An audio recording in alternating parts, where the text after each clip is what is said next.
Hello, everyone, and greetings from Montreal. My name is Anne-Marie Lévesque, and I'm the Head of Gender and Impact at FinDev Canada, Canada's development finance institution. It's a pleasure to be addressing the Impact Investors Foundation third annual convening on impact investing.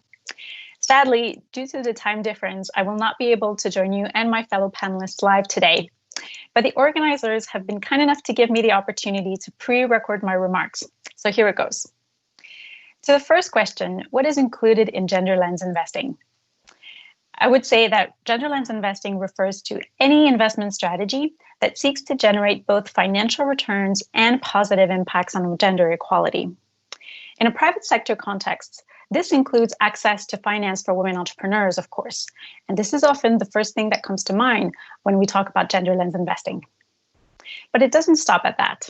It also includes making sure that we have women in leadership and decision-making roles, and the importance of giving women access to quality jobs and gender-smart products and services that enhance their well-being, safety and security, and economic independence.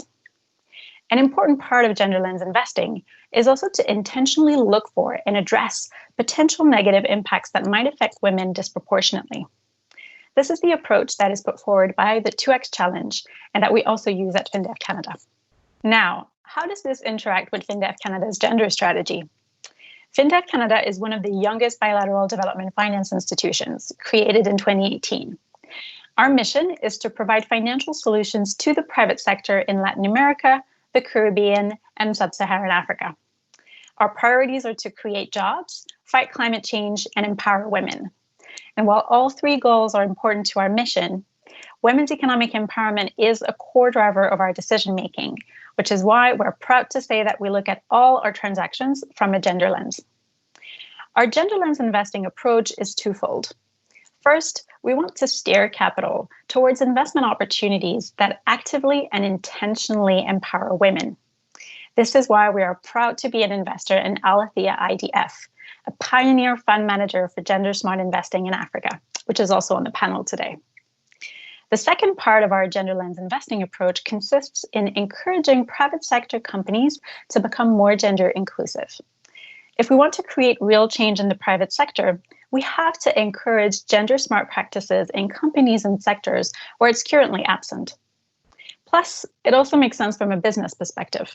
There is mounting evidence that gender-diverse boards and leadership teams are correlated with better business performance, including higher return on equity in sales and better ESG performance.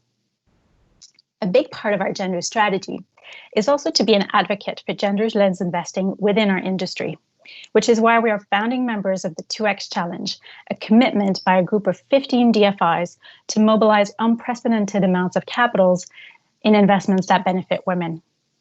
At the end of 2019, the group had committed just under $4.5 billion, meaning we surpassed our initial target with one full year remaining. We're, of course, very proud of our accomplishments, but recognize this is just the beginning. And we're hard at work on some exciting announcements for 2021, so stay tuned. Another part of our gender strategy is to support the ecosystem of gender lens investing opportunities. Invest to Impact was a business competition conceptualized in 2019 as a means of identifying women-led enterprises in 5 East African countries: Ethiopia, Uganda, Kenya, Tanzania, and Rwanda. Funded by 4 DFIs, all members of the 2X Challenge from Canada, the US, the UK, and France, and with the support of the MasterCard Foundation, 100 winners were selected, high potential businesses of various sizes and in various sectors in 4 different categories. So what did we learn from these past 2.5 years at FinDev Canada?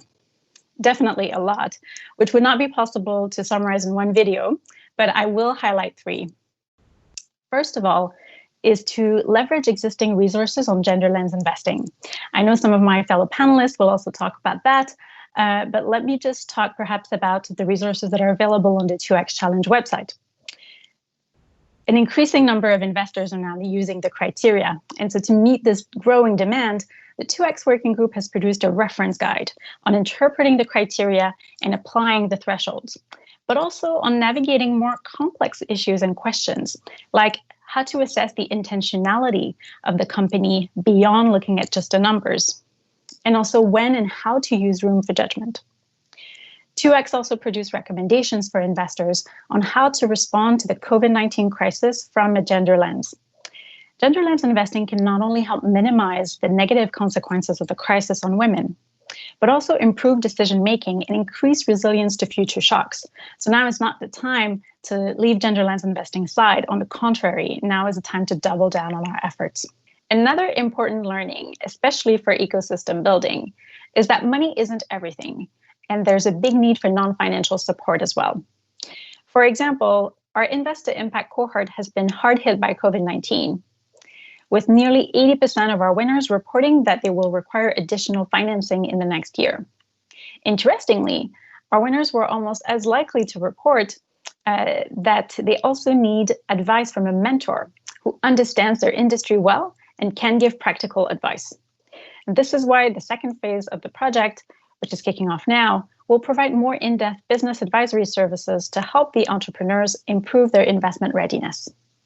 Non-financial support, typically in a form of technical assistance, is also needed to help businesses adopt gender-smart business practices, starting with support for baseline assessments and gender disaggregated data collection to understand where the gaps and the opportunities are, and continue to build the evidence around the benefits of gender lens investing. Lastly, and perhaps more importantly, is the importance of partnerships. FinDev Canada is younger and smaller than its peers, so it was obvious to us from the beginning that without partnerships, it would be very difficult to move the needle alone. Conversely, with the right partners, it's incredible what you can achieve. And I think this has been the greatest success of the 2X Challenge so far. Remember that gender lens investing is not a competition. If we want to change investing, we need an industry-wide movement. And that's why it's so exciting to participate in events like this today. And I hope it will inspire investors in Nigeria to join forces and invest in women. Thank you very much for listening, and enjoy the rest of the event.